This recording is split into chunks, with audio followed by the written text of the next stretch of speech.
It's about 7:20 in the morning, and we're heading off for our frequent walk down through the cemetery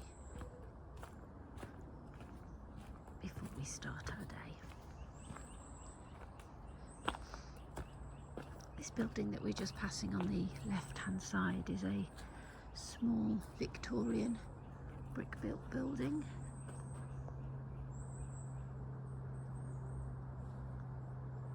There's no signage, but we believe it was a building that was used as a temporary mortuary, or possibly what's known as a bier house, which is not spelt in the traditional B-E-E-R way. We believe that that lends itself to a place where carriages were stored that would bear the coffins of the persons who were going to be buried in the cemetery.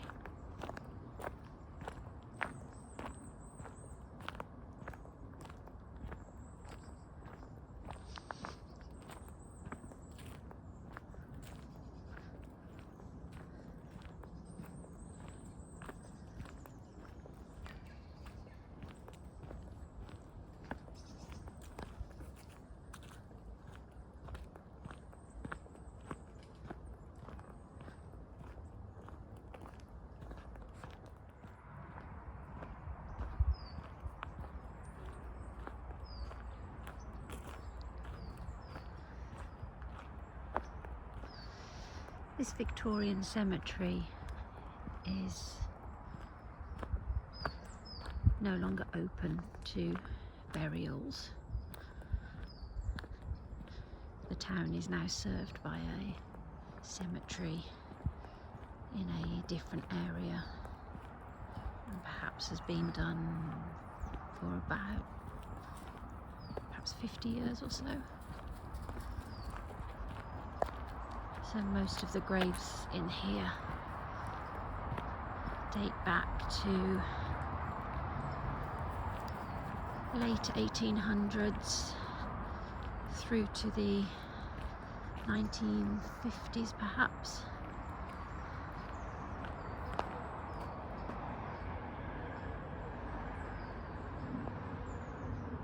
It's very beautiful.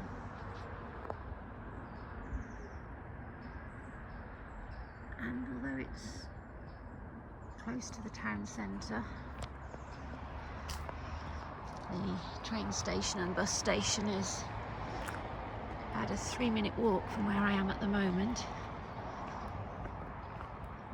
It's a place that a lot of people don't really know of or explore. They tend to drive past in their cars and perhaps don't pay it very much attention. And although there's a car noise, it is generally a very tranquil place. It's beautiful trees, they're huge, and the headstones and tombstones are really fantastic. I would imagine that in its heyday, this place would have been absolutely stunning.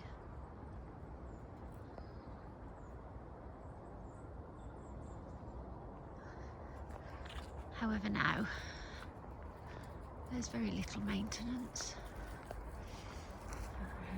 A mowing crew come along a couple of times a year and mow and strim,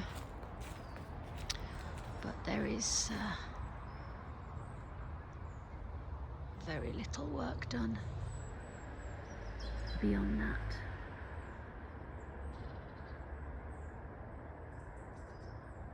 Trees get attention when they're damaged in storms, and very few graves show any evidence of family visits and maintenance. And there's an increasing number of headstones that are falling or laid flat as they become unstable.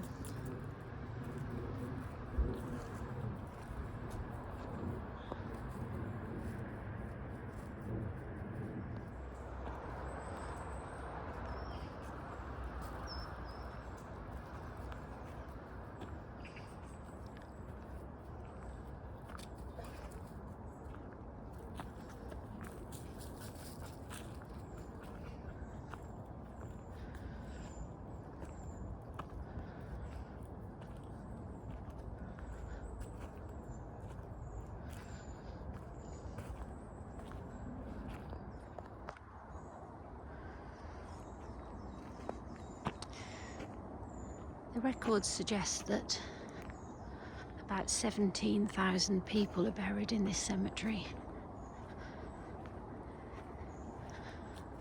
And whilst there's no doubt that some of those are graves or vaults where members of families are buried together, there's certainly nothing like 17,000 gravestones or headstones in this cemetery. There are several super impressive headstones at the top end of the cemetery. In one of my next videos, I'm going to explain a little bit about who is buried at these two angels. But I would imagine that back in the day, early 1900s, when the graveyard was significantly better maintained, I would expect that these memorials would have been very visible to most people who were coming into the graveyard. And I wonder if that was a mark of the status or wealth of the people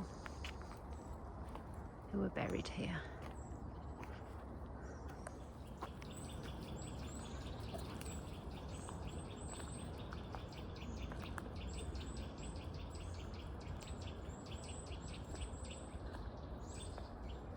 The birdsong is once again fantastic at this time in the morning. It's one of the things I really enjoy about an early morning walk.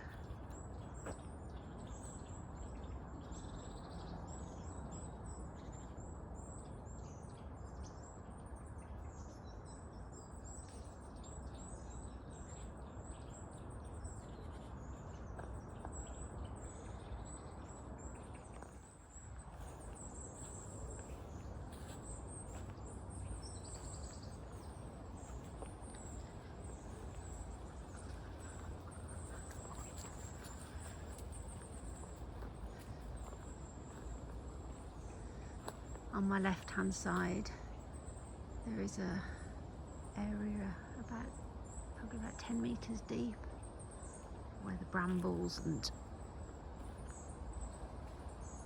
overgrowth has completely covered many of the graves in this area. You can just see one in the distance there. In the winter, when all of this dies back, I'm hoping to be able to capture some of the information on those in a little more detail, but for the time being they're almost entirely inaccessible unless you've got some really robust clothing and gloves available.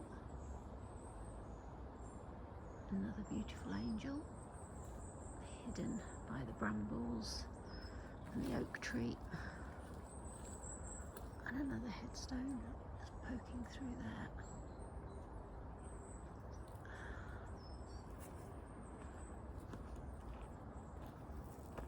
So, as we end this walk, thank you for staying with me if you've stayed this far. If you've liked the video, it would it'd be great if you could give it a thumbs up, and if you'd consider subscribing to my channel, that would be utterly amazing. And here we are, back where we started. Thank you for joining me, and I'll see you soon.